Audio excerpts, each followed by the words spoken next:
Qu'est-ce que c'est? Est-ce qu'on peut faire l'échange? Faire l'échange sur ces deux aspects. Si c'est des aspects simples de la vie, le dharma et le karma. Le karma ou le dharma. Si on arrive à comprendre la nature de ces deux aspects, on peut comprendre tout. Oui, Jimmy. Oui, je veux dire que le karma, c'est le prix à payer. Le prix qu'on paye après avoir fait du mal. Maintenant, le dharma, c'est le prix à gagner quand on fait du bien. Merci, c'est une bonne contribution. Karma et dharma. Oui. Namasté. Namasté. Le karma, pour moi, c'est l'accumulation des différentes malédictions qu'on a eu à voir sur Terre qu'on paye. Oui. Le dharma, c'est l'accumulation des différentes bénédictions qu'on vient à récolter. Très bien. C'est une bonne contribution. Ici, il y a aussi quelques exemples de karma ou de dharma. On peut aussi en parler.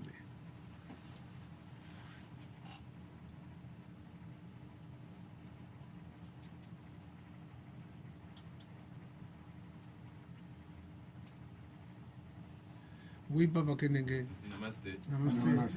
Moi, je me pose une question, si vous pouvez m'aider à répondre. Est-ce que l'accident que j'ai fait dimanche, c'était un karma que je payais et puis les chaussures que j'ai perdues? Namasté. Namasté. Cet accident-là, il y avait dedans le karma et le dharma. Parce que s'il n'y avait que karma, vous devez sortir de là vraiment très mal. L'accident s'est passé, oui, mais vous êtes sorti de là sain et sauf. Le dharma a intervenu. C'est que l'accumulation des actions positives dans vos vies antérieures a permis à ce que tu sois sauve, sain et sauf dans cet accident. On n'a pas seulement fait du mal, hein. Il y a certains qui ont fait des actions positives. C'est un prix aussi. C'est un prix. Toute action positive a un prix. Toute action négative a un prix aussi. D'où la raison pour laquelle, lorsque nous sommes témoins des souffrances des autres, ça devait nous amener à nous interpeller et comprendre que le fonctionnement de la vie, c'est ça.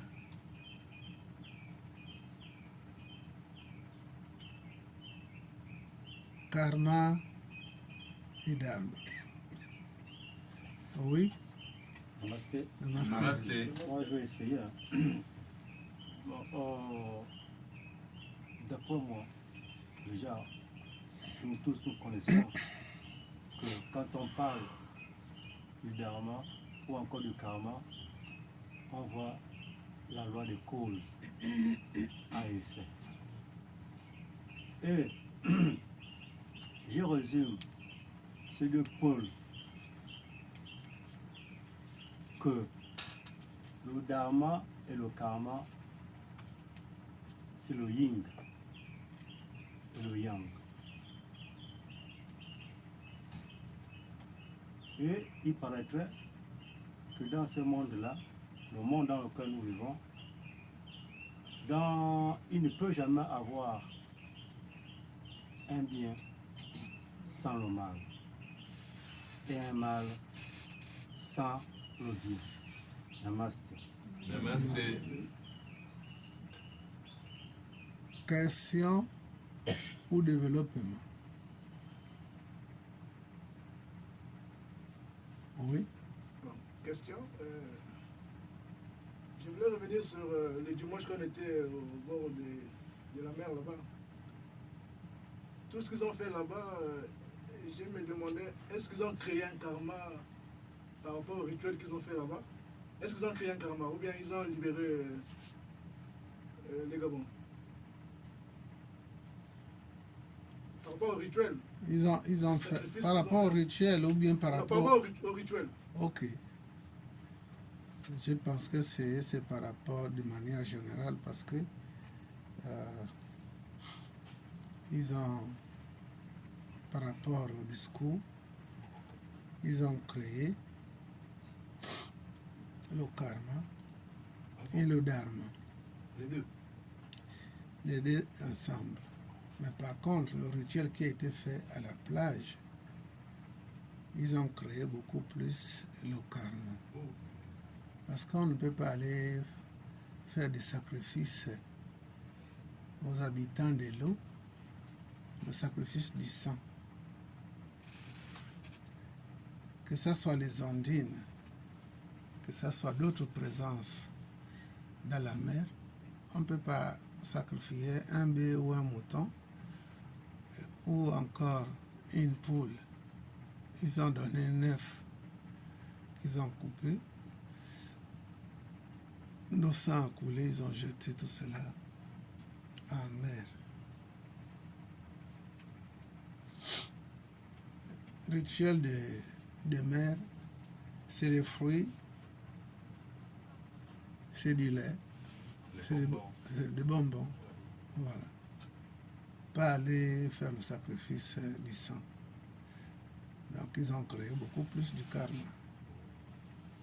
Si vous habituez des énergies à vivre à travers le sang, alors ce serait une habitude. Ils vont se sentir bien rien que à partir du sacrifice du sang. Aller tuer le mouton en mer ou aller donner généralement le sang en mer, c'est gravissime. Essayez de faire même étant en mer, vous vous lavez et puis vous laissez couler le sang là. Vous allez voir ce qui va vous arriver.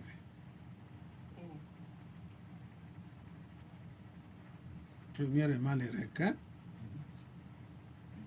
même de loin, ils sentent que le sang a été coulé quelque part. Donc ça veut dire quoi? C'est pas une bonne méthode. Or, si vous versez du lait ou les fruits, aucun poisson ne viendra. Surtout les requins ne vont pas venir vers vous. Donc, ce qui veut dire que le sacrifice du sang en mer est néfaste.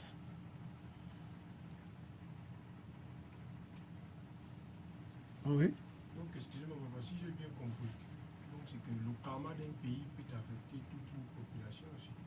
Oui, bien sûr.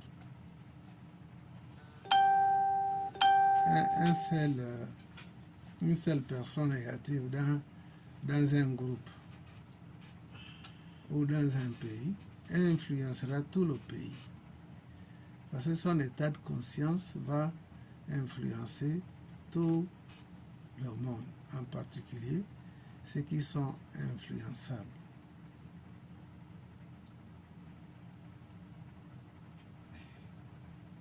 Ce que nous vivons actuellement au Gabon, c'est un karma collectif. National, papa. Oui, collectif, c'est national. Par contre, on peut avoir nos karmas individuels. Ça reste, c'est vrai. Avec nous, nous vivons cette expérience. Donc, il y a 4 sortes de karma. Le karma individuel, le karma national, le karma familial et le karma racial. S'il y a des problèmes au Gabon, même si vous avez votre jet privé à l'aéroport, qu'il y a une guerre ici, vous aurez vraiment la sueur avant d'arriver à l'aéroport. C'est déjà que nous vivons le karma national. S'il y a des problèmes de la famine, des problèmes de manque d'eau, d'électricité au Gabon, quel que soit ce que tu en vivras ce karma-là, cette expérience.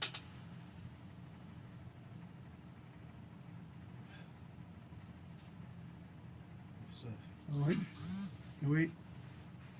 Oui, sur cette terre des hommes, nous avons deux qualités de personnes. Il y a ceux qui ont comme profession tueurs et les autres assassins.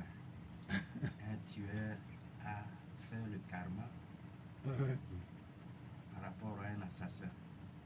Est-ce qu'il y a une différence entre profession tueur et l'autre assassin?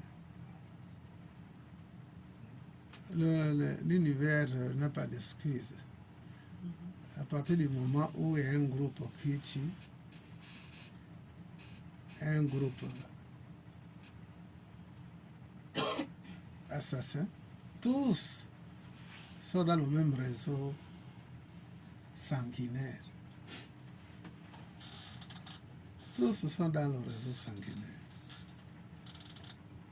Mais chacun sera jugé selon son poids karmique. Ce qui s'est passé à Orlando, lorsqu'on a exécuté les gens à Orlando à la plage là, où tout le monde s'est retrouvé là. Alors, il y en a parmi eux qui tiraient à côté. D'autres tiraient leur cible. Vous voyez que ceux-là qui tiraient à côté, ils ont été malins. Ceux qui tiraient vrai, ils ont créé un karma. Même s'ils vont dire que non, c'est le commandant, ils sont sous les ordres du commandant, ils ont une part de responsabilité. Comme le commandant aussi a une part de responsabilité. Donc là, ceux qui ont tiré à côté, ils ne seront pas parmi le lot. Ils seront écartés parce que ils ont jugé qu'il fallait tirer à côté.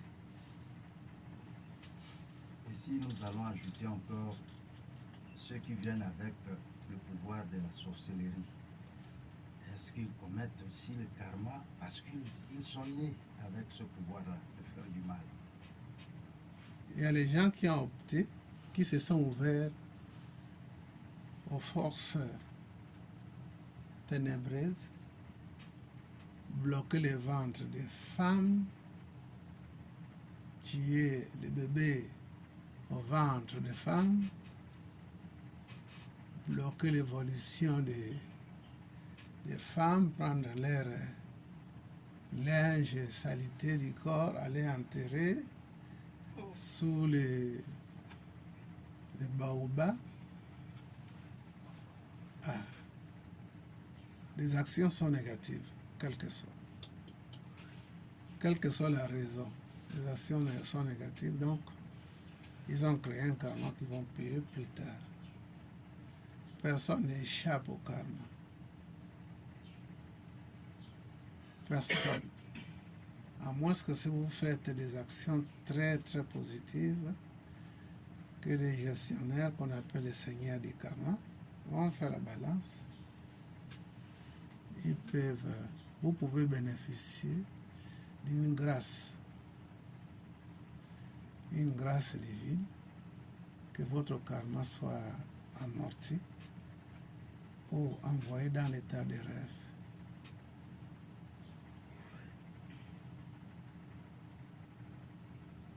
Le karma n'est pas un phénomène que forcément il faut aller à 100% payer le prix du karma. Comme je l'ai toujours dit ici, un verre de vin de palme, à un moment donné, il y a les dépôts. On n'est pas obligé de boire le liquide et les dépôts au même moment. Donc le karma est comme ça. À un moment donné que nous avons vécu une situation d'expérience de souffrance et tout, on peut prendre la décision de quitter ce terrain-là et changer de vie. Et les choses aussi vont changer. Parce que comme je l'ai toujours dit, la vie ici-bas n'est pas un fleuve tranquille. Oui, oui. Namasté. Namasté. Master. Merci, professeur. C'est une question. Professeur, je voudrais savoir, l'égrégore, un égrégore, son plan d'action se limite-t-il seulement au plan physique ou ça implique aussi les plans astral, causal, mental et éthérique, ou il agit seulement que sur le plan physique parce qu'il a été créé par des hommes physiques sur le plan matériel. Namasté. Namasté. L'égrégore, c'est cette force-là, chez les musulmans, les chrétiens, au fur et à mesure qu'ils prient, à la mosquée ou à l'église, cette force-là est prononcée au ciel. Ça dépend maintenant du niveau auquel nos prières, nos adorations sont balancées. Parce que le ciel a plusieurs divisions. Il y a les gens qui ont établi leur ciel dans le plan astral. Et dans le plan astral, ils ont pensé que c'est le paradis, c'est le ciel céleste. Ils ont basé leur QG là. D'autres sont partis au-delà. Donc tout ce qu'on fait a un son, non seulement le son, tout son doit appartenir à un certain niveau vibratoire dans les différents mondes. Donc, si votre grégor, avec le maître, le pasteur, le prêtre, le guide spirituel, s'il a une dimension très élevée, il fera ce que les fidèles puissent arriver à ce niveau-là. Et leur égrégore va être vraiment aussi fort. Or, il y a d'autres, avec les louanges, leur égrégore à un niveau, ça ne va pas loin. Donc, l'égrégore, la force agissante d'une force n'est pas seulement physiquement, mais ça va aussi au-delà du physique. Merci. Oui, Je voulais revenir sur le baobab. oui. Je voulais savoir pourquoi les baobabs, alors qu'il y a beaucoup d'arbres. Quand on enterre les choses, la saleté des gens sous les baobabs. Chaque arbre a sa nature chimique. Chaque arbre varie des autres. Il y a des arbres qui ont une certaine force, non seulement physique, mais